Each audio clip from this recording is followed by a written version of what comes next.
নিষ্ফলা আলাস্কার বৈঠক, হলো না কোনো চুক্তি। বিশ্বের দুই শক্তিধর দেশের দুই প্রধানের বৈঠকে কে জিতলেন আর কে হারলেন? বৈঠক কি ট্রাম্পকে নোবেল শান্তি পুরস্কারের দিকে আরো এক ধাপ এগিয়ে দিল, নাকি স্বপ্নভঙ্গ হলো মার্কিন প্রেসিডেন্টের? এবার ভারতের ওপর আরও চাপ বাড়াবেন ট্রাম্প।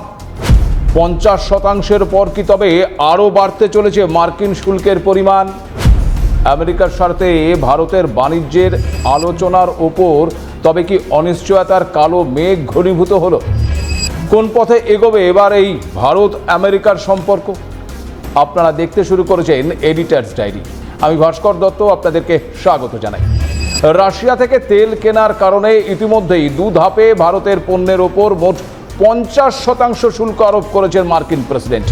ইতিমধ্যেই গত 7ই আগস্ট থেকে ভারতের বেশ কিছু পণ্যের ওপর ওই 25% শুল্ক কার্যকর হয়েছে। আগস্টের শেষ সপ্তাহে আরও 25% কার্যকর হওয়ার কথা রয়েছে। এরই মাঝে আলাস্কায় ট্রাম্প এবং পুতিনের বৈঠককে কেন্দ্র করে একটি আশার আলো দেখা যাচ্ছিল। বৈঠক ইতিবাচক হলে শুল্ক কমানোর একটা সম্ভাবনা রয়েছে বলে মনে করছিল অনেকে, কিন্তু সেই আশা পূরণ হলো না। সারা বিশ্বের নজর ছিল এই আলাস্কার প্রতীক্ষিত বৈঠকের দিকে। তার ফলাফল এখন সবার সামনে। দুই প্রধান ট্রাম্প এবং পুতিনের মধ্যে বন্ধুত্বপূর্ণ সম্পর্কের ইঙ্গিত মিললেও ইউক্রেন নিয়ে দুই নেতার মধ্যে মতপার্থক্য দূর হয়নি, বরং ইউক্রেনের বিরুদ্ধে যুদ্ধ চালিয়ে যাওয়ার বিষয়টি স্পষ্ট করে দিয়েছেন পুতিন। যৌথ সাংবাদিক বৈঠকে পুতিন বলেছেন, রাশিয়াকে যুদ্ধের মূল কারণগুলো শেষ করতে হবে, আর সেই কারণগুলোর মধ্যে রয়েছে সীমানায় ন্যাটোর উপস্থিতির বিষয়টিও। এই বক্তব্যে স্পষ্ট হয়ে যায় যে যুদ্ধ শেষ হওয়া আপাতত সম্ভব নয়। ইউক্রেনের ওপরে হামলা চলবে। স্বাভাবিকভাবেই আমেরিকার প্রেসিডেন্ট ডোনাল্ড ট্রাম্প স্থায়ী মীমাংসা করতে ব্যর্থ হয়েছেন। পুতিন এদিন আরও জানিয়েছেন, পরবর্তী বৈঠক হবে মস্কোতে, কিন্তু সেই বৈঠকে ইউক্রেনের প্রেসিডেন্ট জেলেনস্কির ভূমিকা নিয়েও প্রশ্ন তুলেছেন তিনি। যৌথ সাংবাদিক সম্মেলনে যখন পুতিন অত্যন্ত দ্ব্যর্থহীন ভাষায় নিজের বক্তব্য পেশ করছেন, তখন মাত্র 3 মিনিট কথা বলেছেন এই ট্রাম্প। সাংবাদিকদের একটি প্রশ্নও নেননি। গোটা বিষয়টিকে খুব দুর্বল ফলাফল হিসেবেই মনে করছেন বিশেষজ্ঞরা।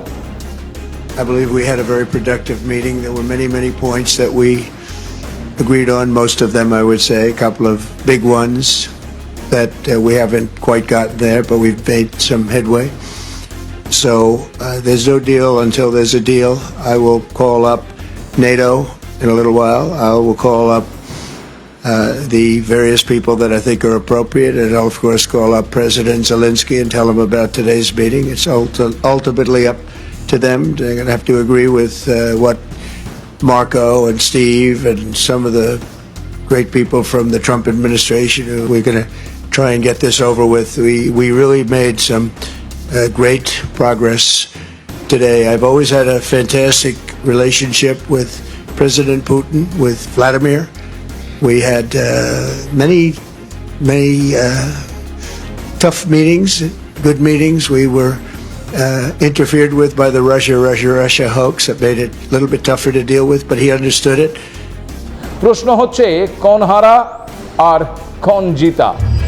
ট্রাম্পের জন্য জয় তখনই হতো যদি তিনি অবিলম্বে যুদ্ধ বন্ধ করতে পারতেন, আর পুতিনের জন্য জয় এটাই ছিল, তিনি তার যুক্তি দেখিয়ে যুদ্ধ চালিয়ে যাবেন, আবার পরবর্তী আলোচনার জন্য সম্মতিও জানাবেন। ফলাফল স্পষ্ট, আর ফলাফল থেকে পরিষ্কার আলাস্কার ঐতিহাসিক বৈঠকে কে জয়লাভ করেছেন। আর এখানেই আরও একটি ইতিহাস সামনে আসছে। 1867 সালে রাশিয়া আর্থিক সংকটের কারণে এই আলাস্কাকে আমেরিকার কাছে বিক্রি করে দিয়েছিল, কিন্তু 2025 সালে ভূরাজনৈতিক লড়াইয়ে সেই আলাস্কা থেকেই বিজয়ী হয়ে ফিরলেন পুতিন। অন্যদিকে ঘরে বাইরে এবার সমালোচনার মুখে পড়েছেন মার্কিন প্রেসিডেন্ট ডোনাল্ড ট্রাম্প। বিশ্বজুড়ে চলা একাধিক যুদ্ধ থামানোর দাবি করে ট্রাম্পের বিশ্ব শান্তি নোবেলের অধিকারী হয়ে ওঠার প্রচেষ্টায় রাশিয়া ইউক্রেনের যুদ্ধ ছিল একেবারে পথের কাঁটা। আলাস্কার বৈঠকে সেই কাঁটা দূর করার প্রচেষ্টাই ছিল ট্রাম্পের মূল লক্ষ্য। কিন্তু সে কাজে যে তিনি সম্পূর্ণ ব্যর্থ হয়েছেন তার বলার অপেক্ষা রাখে না। বৈঠকের ঠিক আগে আমেরিকাতে ট্রাম্পের কট্টর সমালোচক হিলারি ক্লিন্টন চ্যালেঞ্জ করে বলেছিলেন, যদি ট্রাম্প রাশিয়া ইউক্রেন যুদ্ধ থামাতে পারেন এবং ইউক্রেনকে নিজের জমি হারাতে না হয়, তাহলে তিনি নিজেই ট্রাম্পকে নোবেল পুরস্কারের জন্য মনোনীত করবেন। অর্থাৎ বৈঠককে কেন্দ্র করে ঘরেই যে ট্রাম্প যথেষ্ট চাপে ছিলেন তা বলাই যায়। আর বৈঠকের পরেও ঘরে বাইরে এবার সমালোচনার মুখে পড়তে হচ্ছে তাকে। ট্রাম্পকে কটাক্ষ করে সোশ্যাল মিডিয়ায় একের পর এক পোস্ট আছড়ে পড়েছে। বৈঠকের আগে ট্রাম্প রেড কার্পেটে পুতিনকে স্বাগত জানান, রাশিয়ান নেতার সাথে হ্যান্ডশেক করেন, এমনকি পুতিনকে দেখে ট্রাম্পকে হাততালি দিতে দেখা যায়। কেন পুতিন 2022 সাল থেকে ইউক্রেনের সাথে যুদ্ধ করে আসছে, সেই পুতিনকে দেখে ট্রাম্প কেন হাততালি দিলেন তা নিয়ে সমাজ মাধ্যমে প্রশ্ন তোলা হয়েছে। ট্রাম্পকে অন্য কোনো বিশ্বনেতার সাথে দেখা করার জন্য এত উচ্ছ্বসিত হতে কখনো দেখিনি, যা বিরক্তিকর বলে কটাক্ষ করে এক্সপোজড করেছেন রিপাবলিকানরা। আবার কেউ বলেছেন ট্রাম্প আগ্রাসী এবং যুদ্ধ অপরাধী, এই পুতিনের জন্য লাল গালিচা পাচ্ছেন, কিন্তু জেলেনস্কির জন্য কিছুই বলছেন না। ট্রাম্পের কাছে কোনটা অগ্রাধিকার পাচ্ছে তা বোঝাই যাচ্ছে। বিদেশ মন্ত্রক কভার করা এক সাংবাদিক ওলগা নেস্টেরোভা এক্সপোজড করে পুতিন এবং ট্রাম্পকে বন্ধু বলে অভিহিত করেছেন। পাশাপাশি তিনি বলেছেন, আমি একাধিক সামিট কভার করেছি এবং আমি জানি প্রশংসা কেমন হয়। বিশ্ব ব্যবস্থার এটাই শেষ বলে উল্লেখ করে দিনটিকে সবার জন্য একটি দুঃখের দিন বলে উল্লেখ করেছেন তিনি। এখানেই শেষ নয়, রেড কার্পেটে ট্রাম্পের হাঁটা নিয়েও কটাক্ষ করা হয়েছে। সোজাভাবে হাঁটতে ট্রাম্পকে কষ্ট করতে হচ্ছে বলেও কটাক্ষ করে রীতিমতো একটি ভিডিও পোস্ট করা হয়েছে, যেখানে ট্রাম্প যে এলোমেলোভাবে হাঁটছেন তা তুলে ধরা হয়েছে। একজন লিখেছেন, পুতিনের সঙ্গে দেখা করার সময় ট্রাম্পের এভাবে এলোমেলোভাবে হাঁটা তার শক্তিশালী নেতার দাবির ওপর প্রশ্ন তুলছে। এক্ষেত্রে আপনাদেরকে জানিয়ে রাখি যে এই জুলাই মাসেই হোয়াইট হাউস নিশ্চিত করেছিল যে ট্রাম্প ক্রনিক ভেনাস ইনসাফিসিয়েন্সি নামক একটি রোগে ভুগছেন। এই অবস্থায় পায়ের শিরাগুলো থেকে রক্ত সঠিকভাবে হৃদয়ে পৌঁছতে পারে না, যার ফলে গোড়ালি ফুলে যাওয়া, ত্বকে পরিবর্তন হওয়া, এমন নানা ধরনের সমস্যা লক্ষ্য করা যায়। বিশেষজ্ঞদের মতে এটি তার চলাফেরার স্থিতিশীলতাকেও প্রভাবিত করতে পারে।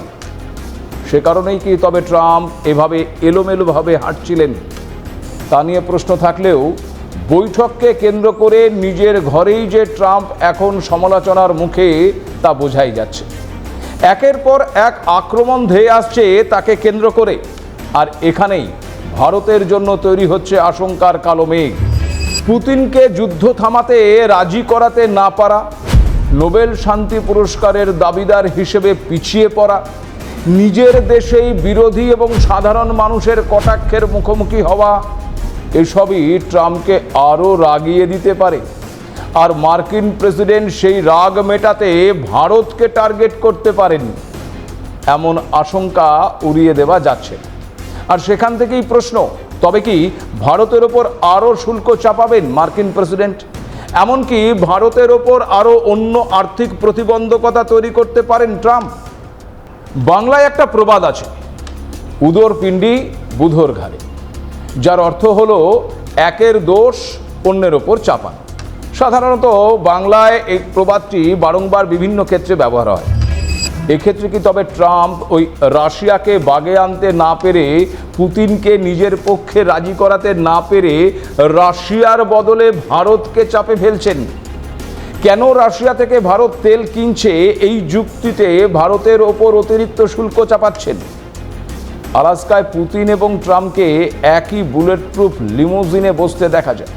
তারা হাসছিলেন এবং হাত মেলাচ্ছিলেন, কিন্তু এই সৌহার্দ্য বৈঠকের ফলাফলের ওপর কোনো প্রভাব ফেলেনি। 2022 সাল থেকে ভারত রাশিয়া থেকে তেল কিনছে। মস্কোর রাজস্ব হ্রাস করার জন্যই ভারতকে লক্ষ্যবস্তু করা হচ্ছে বলে মার্কিন প্রশাসনের যুক্তি। আলাস্কা বৈঠকের আগেই এই মার্কিন ট্রেজারির সেক্রেটারি স্কট বেসেন্ট সতর্ক করে দিয়েছিলেন যে যদি কোনো শান্তি চুক্তি না হয় তবে আরও শুল্ক আরোপ করা হতে পারে।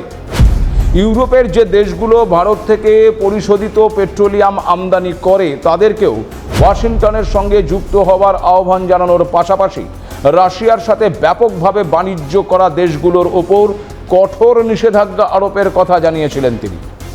ইতিমধ্যেই মস্কোর যুদ্ধ অর্থনীতিকে টিকিয়ে রাখতে যারা সাহায্য করছে তাদের ওপর 500% শুল্ক আরোপের জন্য কংগ্রেসে একটি বিল পাস করা হয়েছে।